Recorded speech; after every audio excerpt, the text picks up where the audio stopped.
Good afternoon, everyone. My name is Maher. Today, we're going to be talking about the 5 top things I wish I knew before getting into video client work.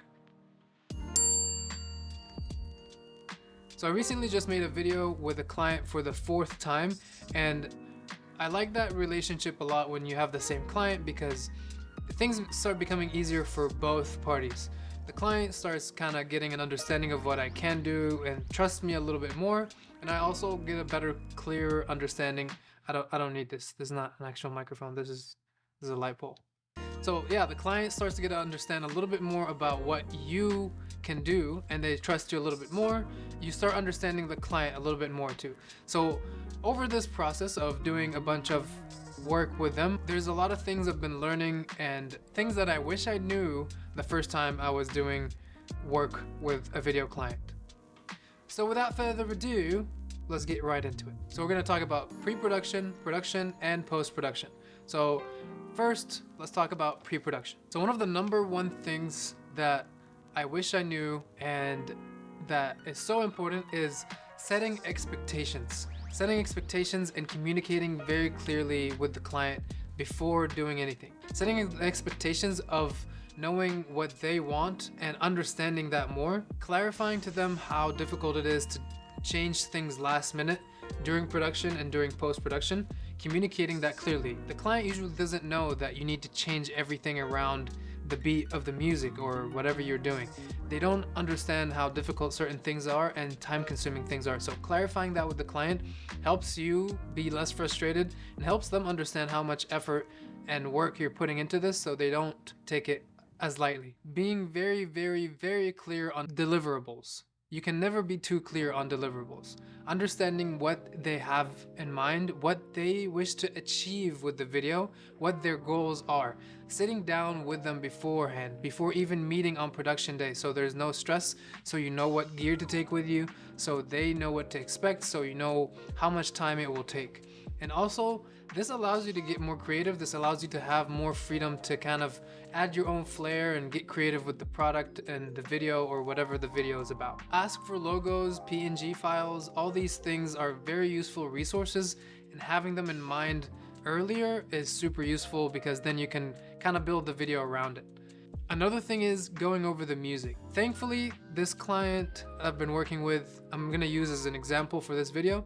Thankfully, this client trusts my music taste, but this is not always the case. Even sometimes when they trust my music taste, they can be like a little iffy about the type of music choice, and that doesn't say anything about your taste. Sometimes they understand their audience a little bit more, they understand the theme, the culture of the company, and you need to understand this also to know which type of music to recommend.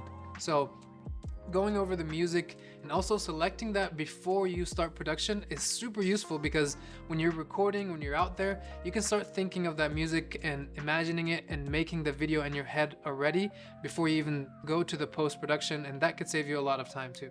Okay, the second thing I wish I knew is that you can ask for covering travel expenses and they would say yes. So this client, they're about 7 hours away, but I really like this client and they pay me very well, so I'm willing to go this far, and I have a very good relationship with this client. I usually had a friend over in that town, so I would just crash with him, but last time I didn't have that friend available, so I just asked them if they could cover my hotel expenses, and they happily agreed to do so. So especially if you have a connection already with the client and you are traveling for that client, or if they reached out to you, then they value your work, they value what you do. And covering the hotel and travel expenses could be not that much for them, and they would love to do it because they appreciate you and appreciate your work, hopefully. Also, worst case scenario, they'll say no and it's not a big deal, so it doesn't hurt to ask. I wish I would have known that I could ask about that. It just didn't cross my mind. Third thing I wish I knew is that you could offer them other services like photography. I didn't know that because I wasn't thinking about it. I was just simply focused on trying to get the video done. But they actually reached out to me and asked me if I could cover some photos too, and it hit me. I was like, why didn't I just think about offering that to begin with? So keep that in mind. If you do photography and if you're willing to do photography, offer them like a discount or something. Since you're gonna be there out there anyway, you're gonna have all your gear, you're gonna have all your setup. If you're doing video production, it's very, very useful to pick up photography and learn the basics of photography. They are not the same. I wanna clarify that. Photography and videography are not the same.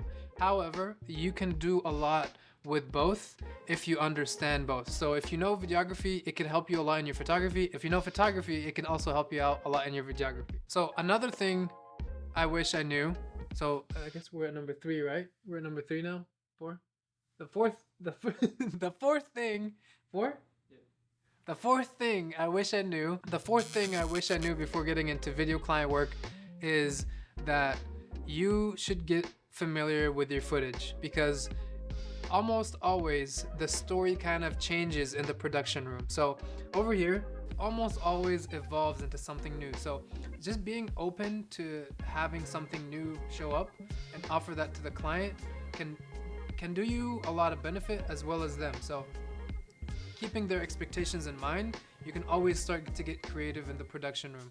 And also just getting very familiar with your footage allows you to do that. Instead of being very hard-headed and going in and saying, okay, I'm gonna do this and this and this, it's gonna look like very template-y like, and your work won't stand out that much. But if you do produce amazing work that's a little more creative, that's a little more punchy, has something a little more unique, a little more life, then you can number one, start having a much cooler portfolio, and number two, the client will love you more and start hiring you more. First of all, I would just go through all the source tape and I would just scroll around until I find something that's truly unique, and then I would in and out that part. So let's say this part I really like, oh, this is really cool, and out, then I would add that. So I would go through all of my footage first and pick that most unique kind of angles, the most like kind of interesting angles.